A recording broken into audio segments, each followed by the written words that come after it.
Hello everyone, welcome back to Just Jaysa. As you see and hear, I am much better, and I want to first start off by saying, oh my goodness, I'm so sorry for being late. Y'all, it was rough that entire week. I couldn't even sit down to record something. But we are back, and I'm super excited to get this topic this topic started, as well as our month of September. As I told you guys in the last video, it is jam-packed and I'm super excited. I have so much in store for you guys. But if you're new, hi, once again, I am Jaysa and this is Just Jaysa. If you're returning, hey, how we doing? Super excited, y'all. So today's topic is going to be on the black girl hype. In the last video, we did touch on a few of the topics that I was going to be discussing in this one, as far as just what it takes to be a black girl and all the different expectations, the pressures, the day-to-day life that goes into it. And there are certain things that we always miss, or we just kind of chop up to being not as relevant to others or even to ourselves. And I feel like it's time to talk about it. So let's get right into it. I'm super excited. Let's do this.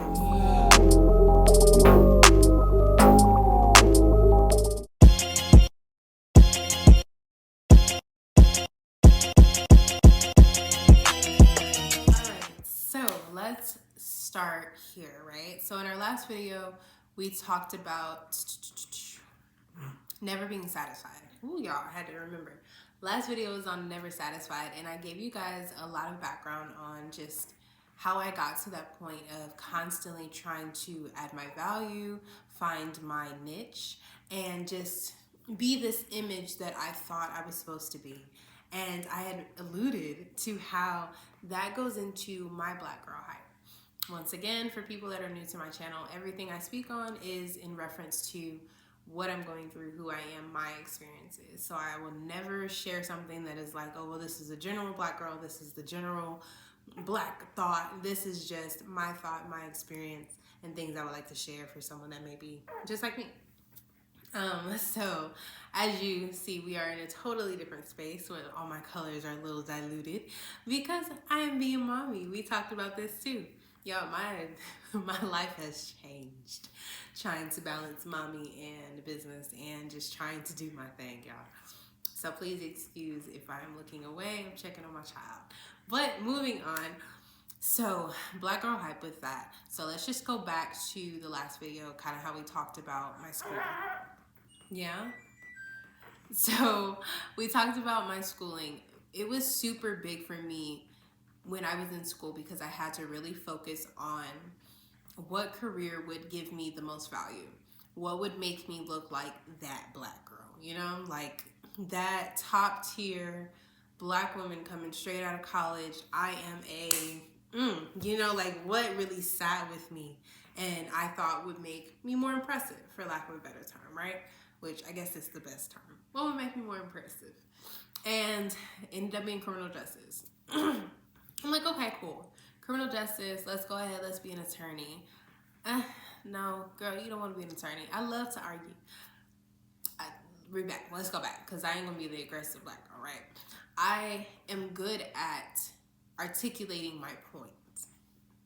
I'm very good at articulating my point. I am not up for debate, so that is where it's like, if I'm being honest with myself and my personality, I don't like the back and forth. However, I am capable of telling someone my perspective, my point of view. That is my trait. I love to be in control.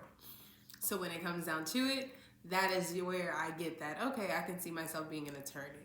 Because at the end of the day, I want it to be my way. But then when it comes to that back and forth debate aspect that comes with being an attorney, I'm not capable of maintaining my focus and my interest.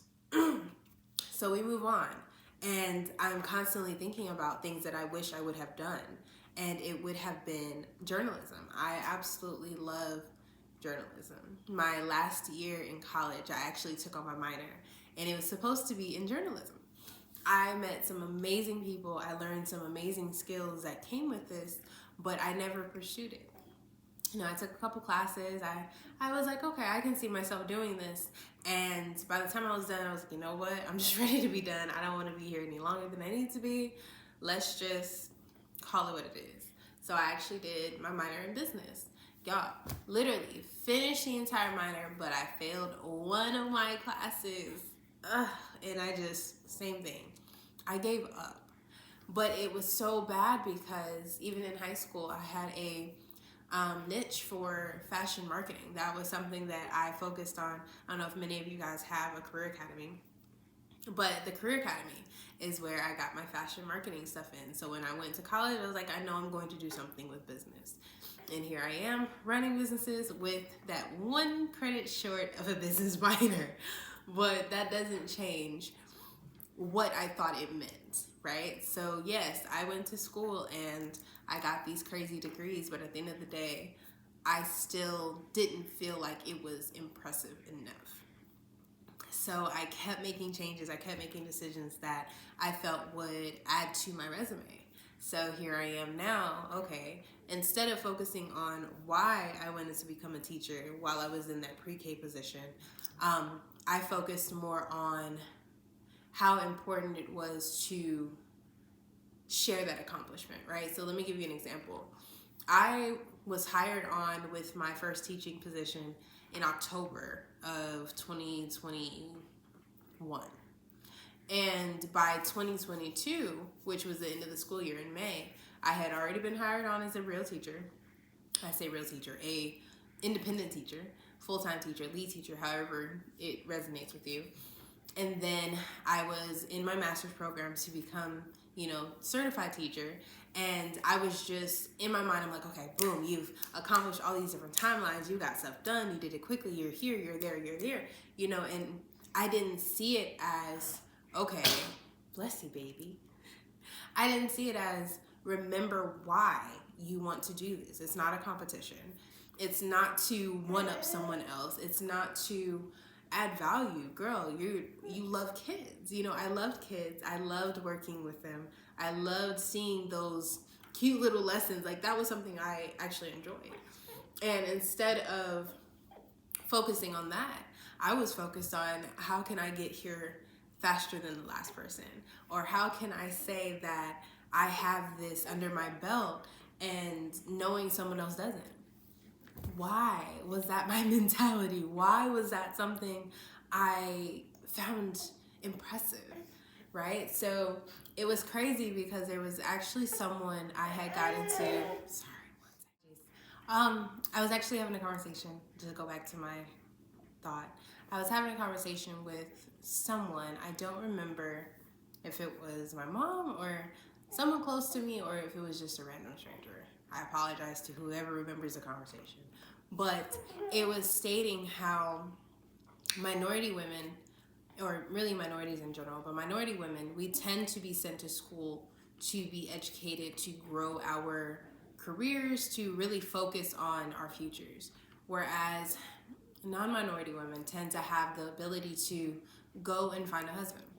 And when this person was telling me this perspective, I was just mind-boggled because I'm like, wow, I do remember more conversations of building my future instead of, hey, maybe you can find your partner in college. Maybe you'll find someone that really will be there with you for the long haul. Now, I'm not saying that anything's wrong with either side, but it is saying the two different mindsets that are given to those different cultures, how you're raised, how you're taught to see yourself. It tends to have a heavy impact on your own decisions once you have that opportunity. And for me, that did stick. Because although for my past, I did get married out of college. And it was my first marriage. So that says what it needs to say. And my first marriage, it was one of those where I can reflect on, and I will actually in this month's line of videos. But it wasn't because I was trying to find him. I went to be a boss. You feel me? Like, I was out there, 2 jobs, full class load, and that was my impressive statement. I'm out here getting it. and my grade point average was where it needed to be. So it wasn't like I was struggling. I was doing what I needed to do. And as I think about that now, I don't know how my life would have been different, or how my mindset on myself and my progress would have been different if I had the opportunity to be given, okay, go for development of myself and try and build my future. You know, like having those two conversations being given, instead of just, you need to be focused, you need to get there, you need to go do what you need to do so you can have a career. Right? So this is just one part, y'all. We are what?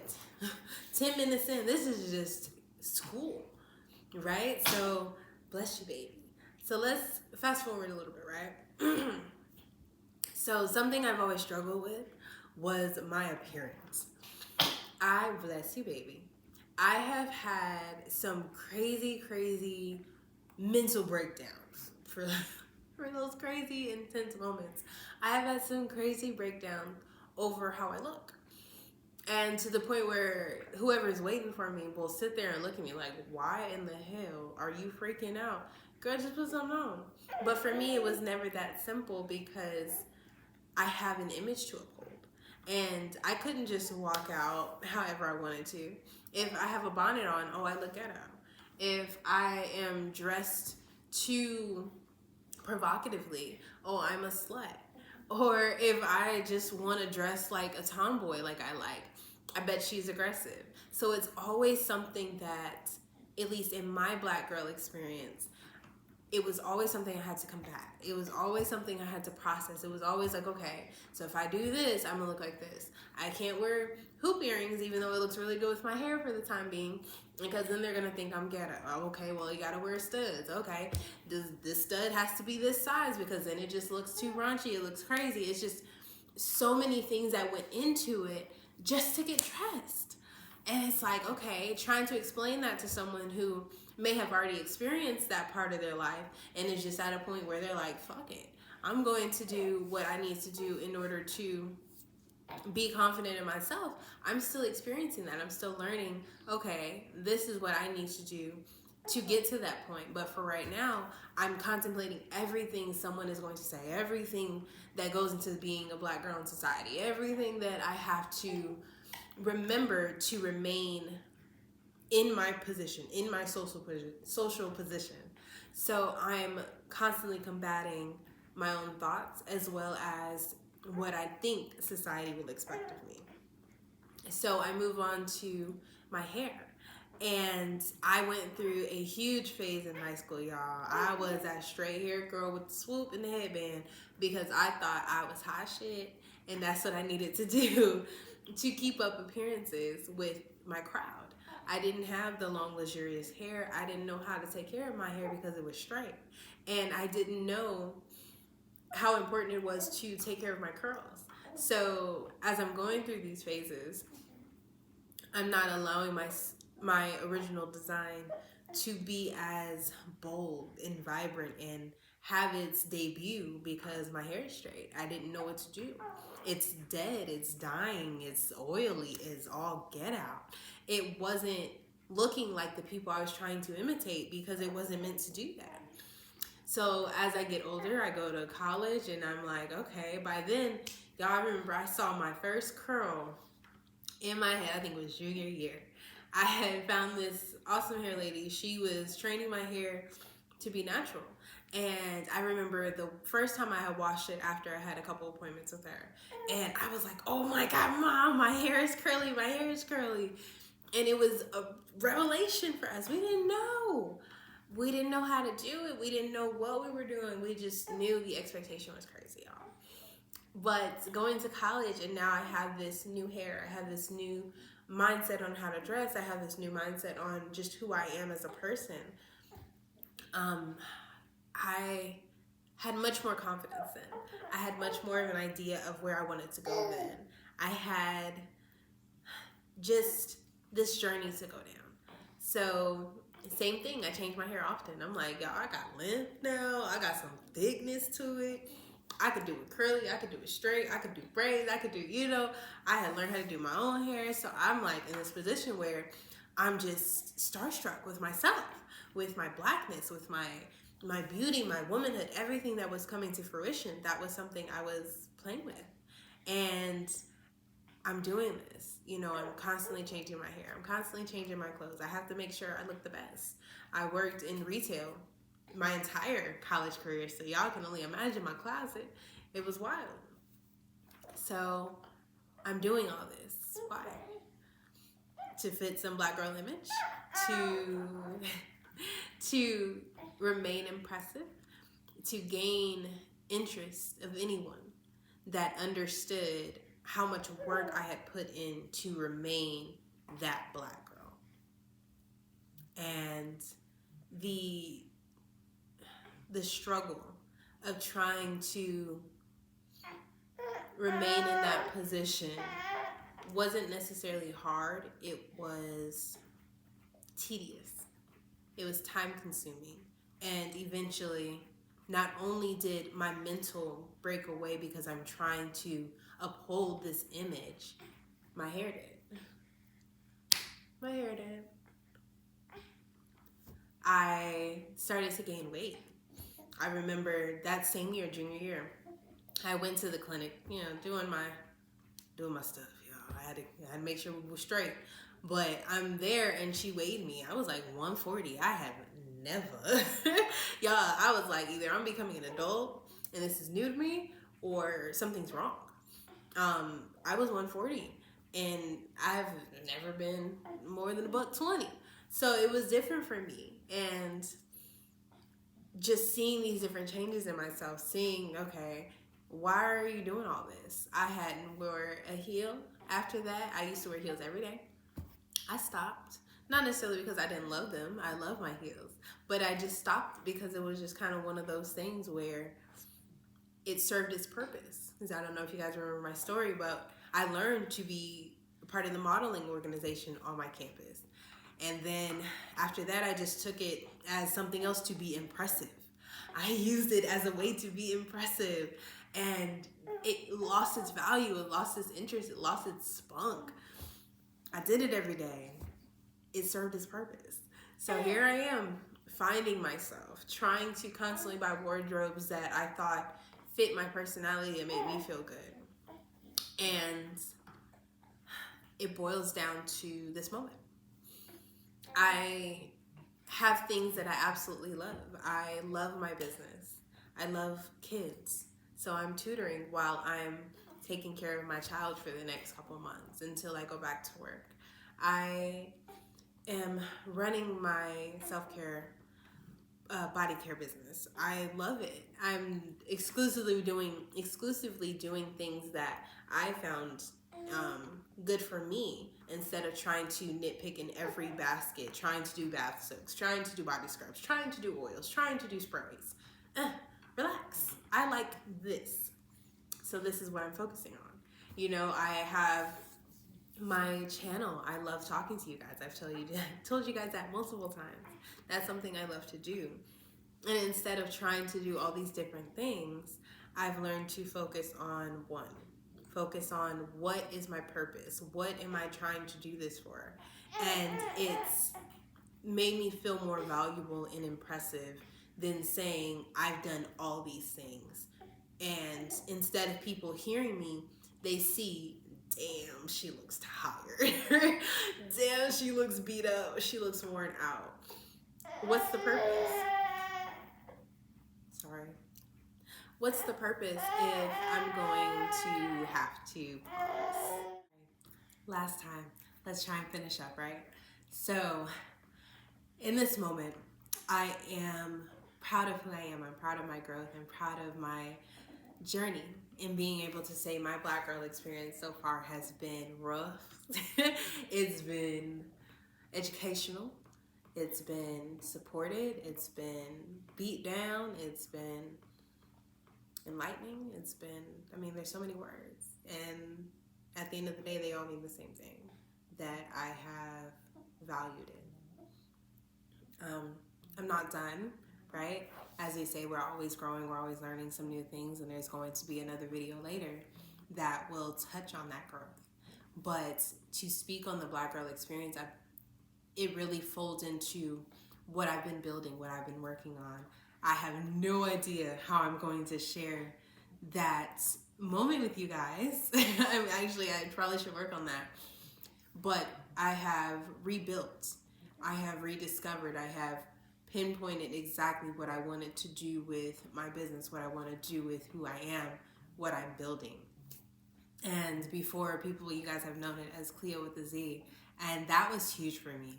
That came out of pure self-discovery. But that phase is gone. It served its purpose. So I have rediscovered it. I have redesigned it. And I will be sharing it with you. Maybe that'll be something we add to October or November or December. Who knows? I will be sharing it though, and I will make sure I keep you guys updated. But making sure I touch in and get to know my original design. That has been my process for September. That is something I'm really going to be working on, that I share with you guys. Understanding my journeys, my Black girl journeys, making sure I know who I am outside of being a mommy that has to stop her video 3 times to cater to my baby, and being so overwhelmed and trying to finish school and trying to do all these things. I just want to be set in myself, set in my goals. So with that being said, let's end here. So today we touched on our previous video, Never Being Satisfied, and we ended it with our Black girl hype. Black girl hype is so much more than just your bad journey. It's not these social expectations. It's not saying that being a Black girl is not fun. It's not saying that you should put yourself down for being still on your journey, for still being in that first step, for still being in that first phase. It's part of it. It's knowing that it's happening. It's knowing that at some point you may be putting yourself down, but that's okay. It's okay to acknowledge that. But something that we need to work on is getting to a point where we understand our goal is to understand our original design, is to get to know who we were at that original phase, before we were tainted, before we were told that these are the expectations, these are the standards that we need to get to, and realize we were made exactly the way we were supposed to be made, to embrace our beauty, to embrace our inner self, to embrace all the things that come with just our packaging. Our individual packaging is so complex that the more we add to it, the more layers that we're putting on top of it, it just takes us that much longer to get back to it. So begin there. Start unpacking your original design. Unpack it. Unpack, peel back those layers, take off the plastics, take off the makeup, take off the crazy long wigs, all these crazy things that just make you happy to sit in that societal norm. Now, once again, these are my experiences. These are my opinions, my perspectives. Take it how you will. If you're watching, obviously you agree. So this is where we are. We're going to do this together. I love having these conversations with you guys. So please make sure you come back and subscribe, turn on your notifications, follow all my Instagram pages, social media platforms. Everything is in the description box as always. Leave me some comments. Let me know what you think about this video. Really quick, I'm super excited.